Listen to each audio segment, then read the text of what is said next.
কি করে বেঁধে করে করে সবারে লইয়া যায়। আহা পথিকে পথিকে আলাপ প্রসঙ্গে পথ মাঝে পড়ি পথিকে পথিকে আলাপ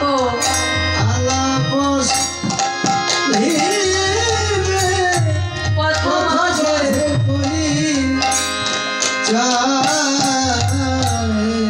তারা দুজনা দুই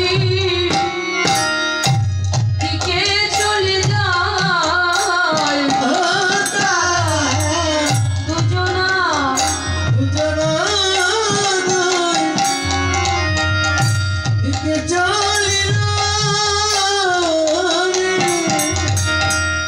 ওরে কারো কানে কেউ ফিরে নাহি যায়। তারা দুজনা দুই দিকে চলে যায়। কারো কানে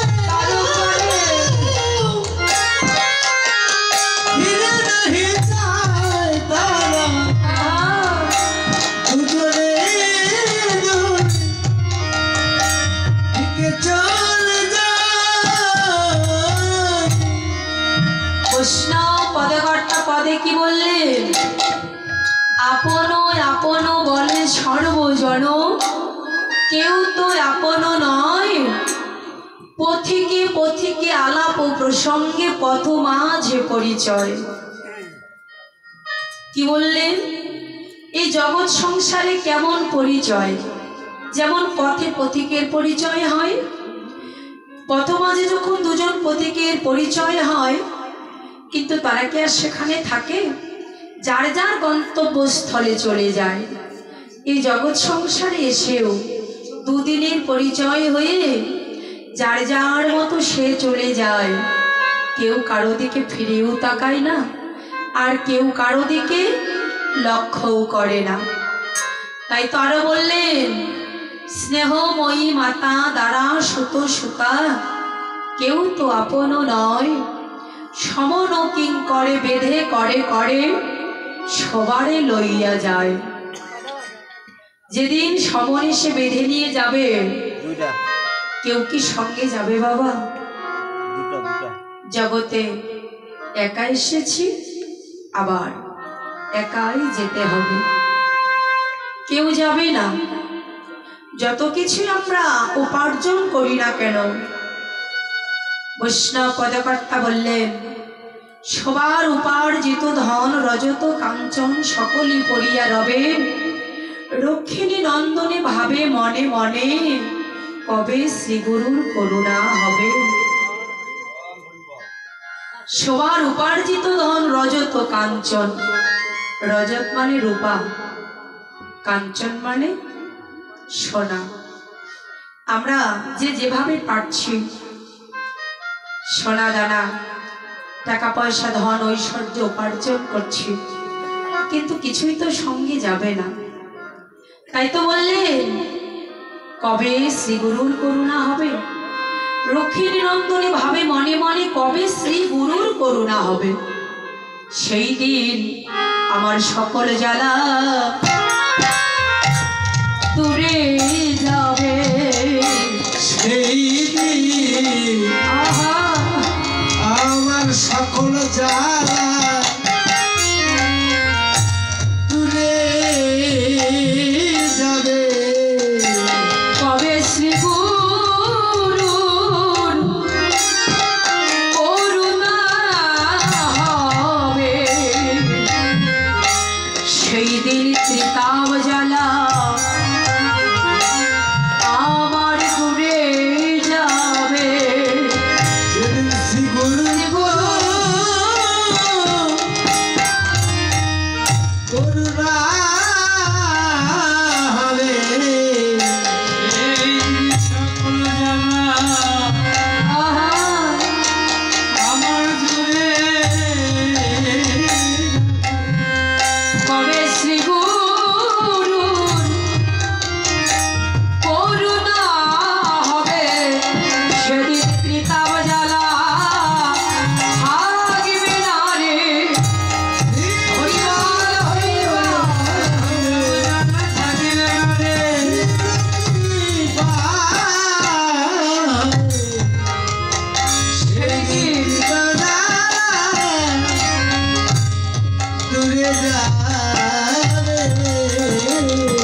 সেদিন সকল ত্রিতাপ জ্বালা দূরে চলে যাবে।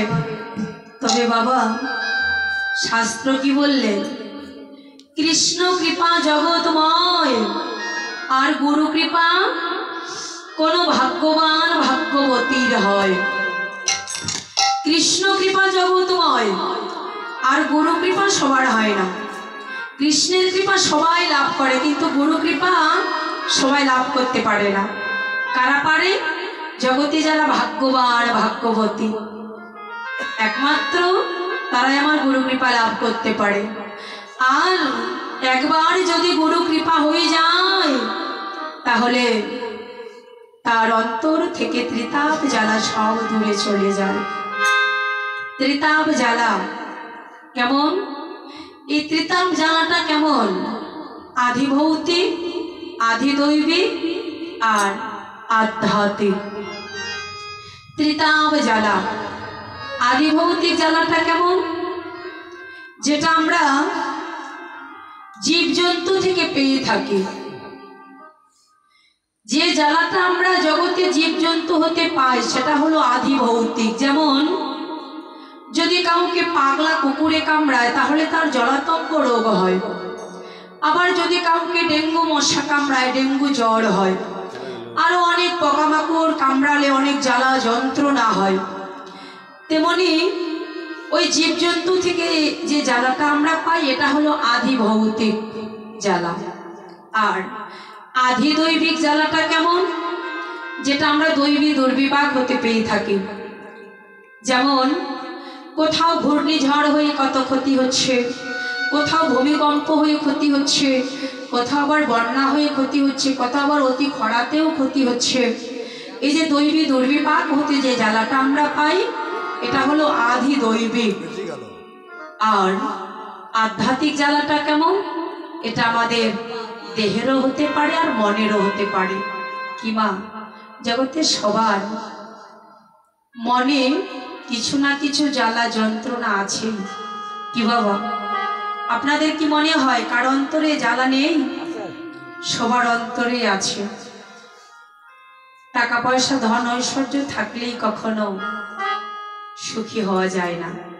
সবার অন্তরে, ধনীদের অন্তরেও জ্বালা আছে। কি কীর্তনীয়রা তো বলে, আমি তো কোনোদিন বলিনি, আজকেই বলতেছি, যে যত বাড়বে তালা, তার ততই বাড়বে জ্বালা। যারা বেশি বড়, তাদের জ্বালাও বেশি, তাই না? যাই হোক, সবার অন্তরে জ্বালা যন্ত্রণা রয়েছে। এটা হলো আধি ভৌতিক জ্বালা, না আধ্যাত্মিক জ্বালা। এই ত্রিতাপ জ্বালা যদি একবার গুরু কৃপা হয়ে যায়, তাহলে ত্রিতাপ জ্বালা সব দুরভিত হয়ে যায়, আর কোনো জ্বালা থাকে না। তাই তো গুরু কৃপা লাভ করা এত সহজ নয়। ব্রহ্মাণ্ড ভ্রমিতে কোনো ভাগ্যবান জীব গুরু কৃষ্ণ প্রসাদে পাই ভক্তিলতা বীজ।